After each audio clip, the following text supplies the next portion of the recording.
What is up, my party people, and welcome to another episode of Films with Farrell. We've got a good one here today, folks. We will be examining the 2022 Amazon original, The Tender Bar. Now, before we go any further, it is important to note that this is not a movie based on a bar that specifically sells chicken tenders. Okay, that is not the case.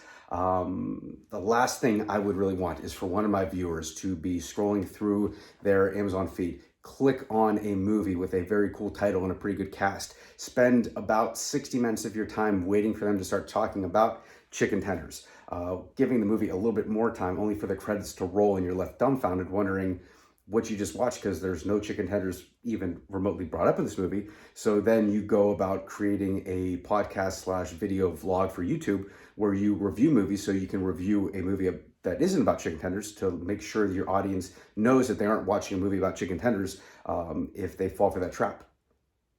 I don't really know who that might, I don't know who that could have happened to, not me. But just in case if it happens to somebody, this is what this is for. So it's not about chicken tenders.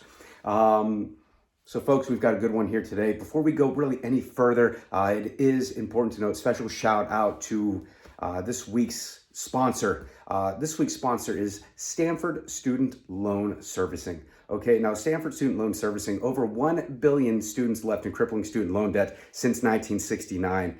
Doing great things over there. Folks, strap in, we've got a good one.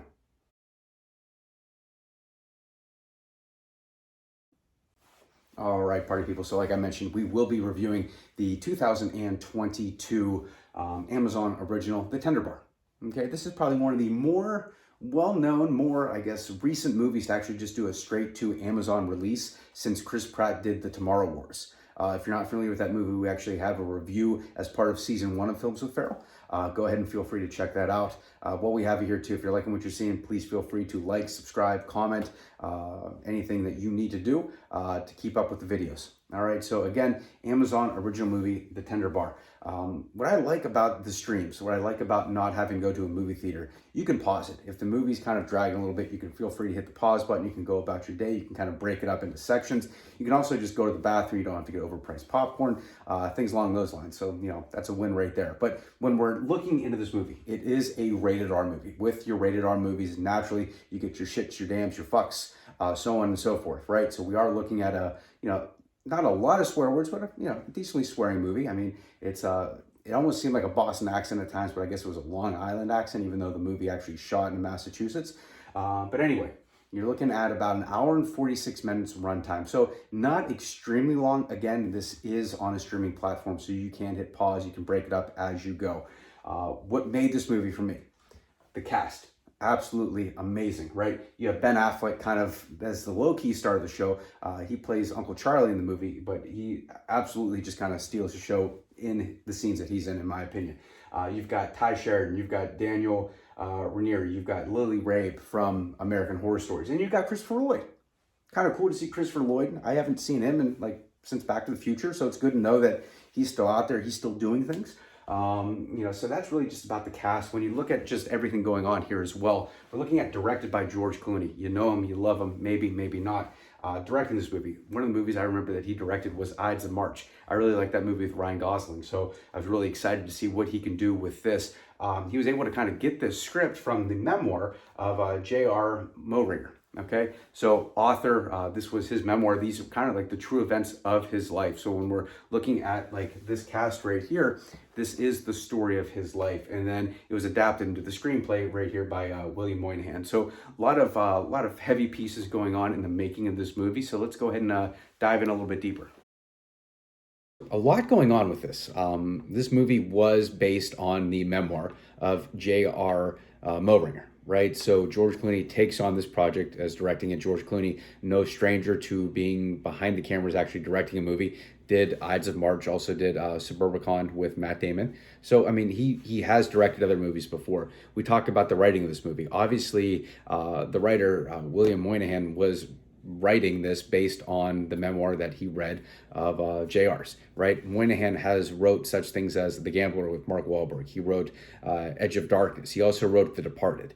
So Guy knows how to write, right? I mean, you don't kind of go about, especially The Departed, one of my all-time favorite movies as well, great cast attached to that. I digress. But, we are following the actual true story of J.R. Moehringer in this coming of age tale. And to be honest with you, it is a decent coming of age tale, right? Two things that I absolutely loved about this movie. I love the cast, the family dynamic that you have inside of this movie, and I love the soundtrack. I think the soundtrack was so good because JR's father was actually a disc jockey back in the day. In order to actually talk to his dad, like JR didn't really have a great relationship with him, he would talk to him through the radio. He would listen to his dad's voice and just kind of have a conversation back and forth. So I think they used part of that element to actually tell the story since his dad was a disc jockey, but thought the soundtrack was fantastic. The characters, absolutely fantastic. Ben Affleck, as a supporting character of Uncle Charlie, it was great. But unfortunately, this movie really fell stale towards the back half in the end. It was like a roller coaster. You're climbing up, you're climbing up, you're climbing up, and you have everything good just happening. Like the characters are clicking it off. You've got the story right there. And then it honestly just kind of just falls flat. Like, there's no actual peak and then just drop or anything like that. You're pretty much just cycling on a flat road throughout the back half of the movie. So I was very disappointed in that, especially you spend so much time getting to know these characters, spending time getting this full development. And I get, these are characters from his real life. These are real family members. But, you just don't see that in the back half. The back half's really just him getting to realize that his dad is, in fact, a piece of shit. And he goes off to Manhattan to become a novelist. And, hey, he wrote this and it turned into a movie years later. So really wanted to see more out of the back half of this movie. As I mentioned, it is a coming-of-age tale. I do give it one thumb up for the cast, for the soundtrack. But in terms of overall story, it just doesn't do anything to excite me. And I get this is someone's actual true life. So, hey, I'm sorry if shit didn't explode or if he didn't have X, Y, and Z happen. But, through just writing part of a fictional piece, you could maybe add some things. Or I don't know. I just really didn't care for this movie all that much. I would give it one thumb up. If anything, for you movie lovers out there, I would recommend watching this just for Ben Affleck's performance as Uncle Charlie. I haven't seen a list of nominations or anything like that. I would assume when you have a George Clooney movie released with this type of storyline attached to it, with Ben Affleck's character the way it is, I would look for him to be nominated for some awards come award season. But this movie just really, I wanted to like it a lot more than I did. When I watched the trailer, I'm like, this movie's going to be great.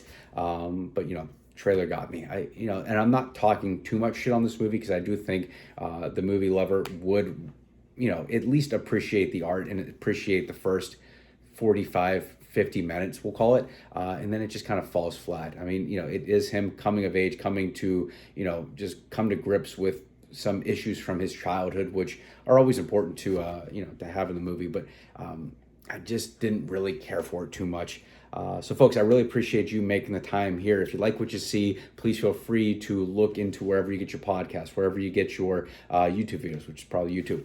We've got a full list of different movie reviews in our libraries. We're coming out with new movie reviews bi-weekly or a couple times a month as much as we can. But if you're liking what you're seeing, subscribe, comment. That way you get notified when we do have more reviews. If you'd like me to do a review, please reach out to me as well in the comment section below. Really on anything social media platform, it is Films with Farrell. So folks, I appreciate you making the time here today. Again, go check out the movie. If you're a big just movie buff, if you're a big Ben Affleck guy, I would watch this because the performance is worth watching. Other than that, we're on a roller coaster. Come get me because we're just going flat. I want my money back. But again, it is a stream, so you can only watch. If you only want to watch the first half and hit the pause button, go binge watch a TV show or something. More power to you because you can. You don't have to go to the movie theater.